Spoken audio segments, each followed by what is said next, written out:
Eto na yung nangyayari. Expected naman natin ito.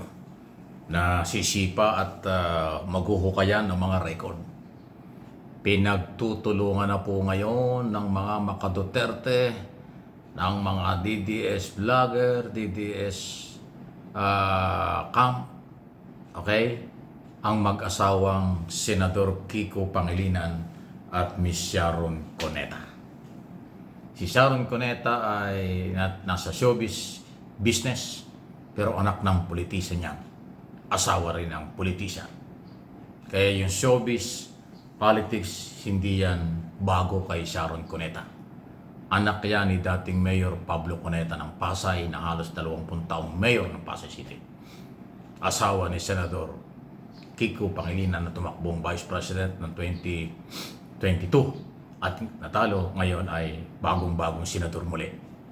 Kaya showbiz politics, hindi yan bago kay Sharon Cuneta.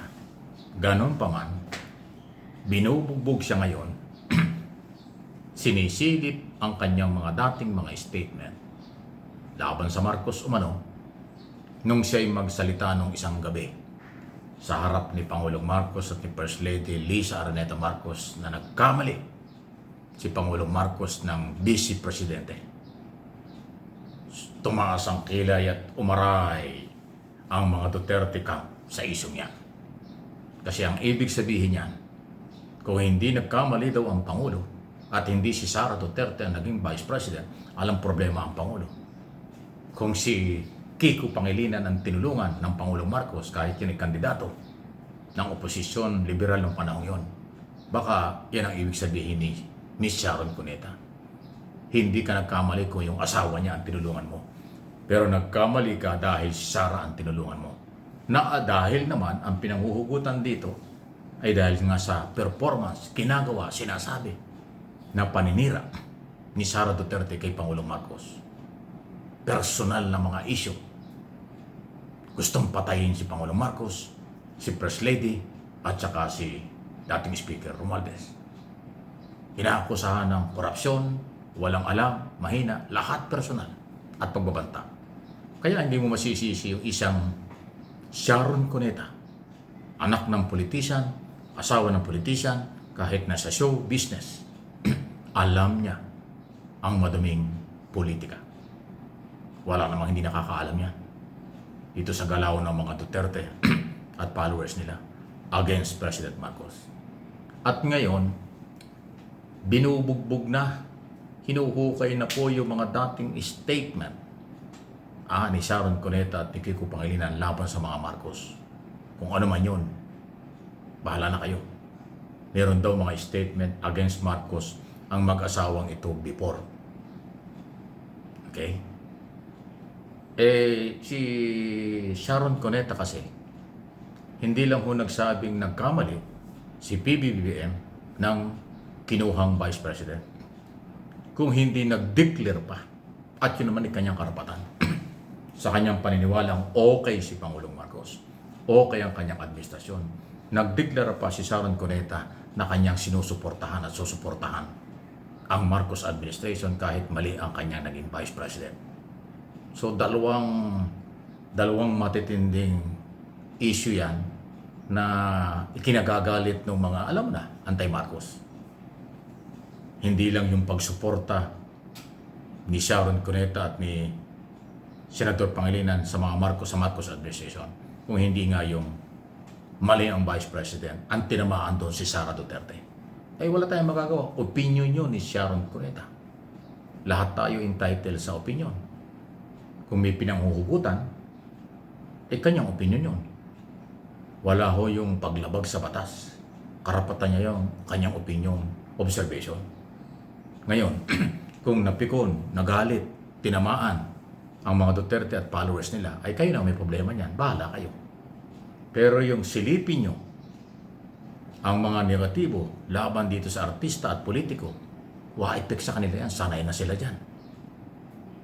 Diba, sabi ni Sharon Cuneta, mabuhay ka, Mr. President. Kaya mong lampasan ang mga paninira sa iyo, personal, at kumakalat na mga fake news. So, alam din ni Sharon Cuneta. Si Sharon Cuneta, At Kiko Pangilinan, biktima rin niya ng fake news sa showbiz at sa politika. Kaya sanay na sila dyan. Ngayon kung ganito ang reaksyon ng mga anti-Marcos o pamilyang Duterte at mga Duterte sa sinabi ni Sharon Cuneta, inyong pinipersonal si Sharon Cuneta, bahala na kayo kung anong mangyayari dyan. Kung yan ay inyong opinion o karapatan ninyo, nasa inyo yan. Pero ang akin naman, bilang mamamahayag dito sa social media, ay paalaala lang. Dahil ang aking paniniwala no one is above the law. Ignorance of the law excuses no one. Kung yung inyong gagawing sipa, paghihiganti at galit, pipersonalin yung si Sharon Cuneta, ingat kayo. Kasi pagka yan ay namersonal kayo, wala sa lugar, at lumabag sa batas, makakasuhan kayo. Cyber libel. Huwag niyong kalimutan, abogado yung asawa, alam niya yung batas. Pangalawa, Sharon Cuneta, hindi yung basta-basta sisirain niya ng personal. Pwede kayong balikan niya. Kasi hindi ito pananakot. Kung may karapatan kayong magreklamo, mag-react, dapat nasa sa lugar.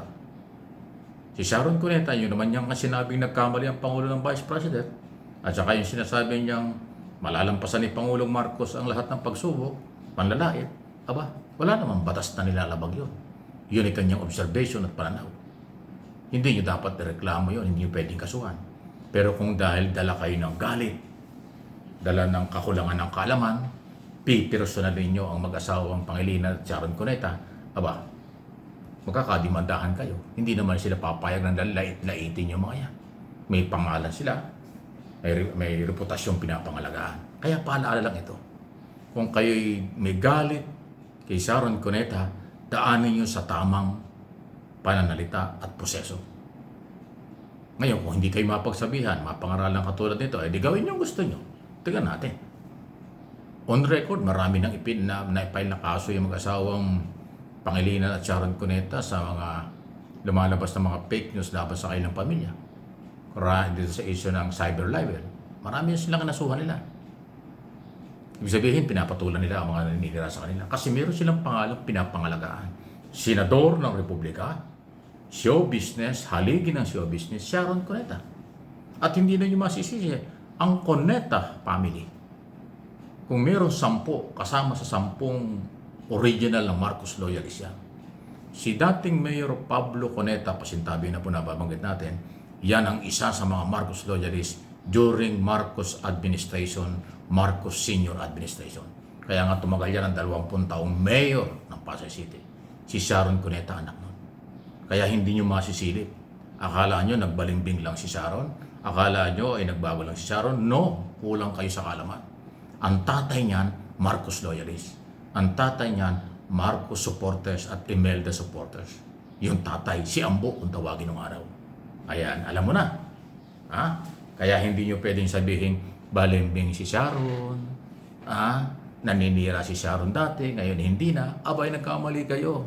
Marcos loyalist ang pamilyang yan. For your information, dito niya na malalaman sa channel na ito. Yan na ngayon.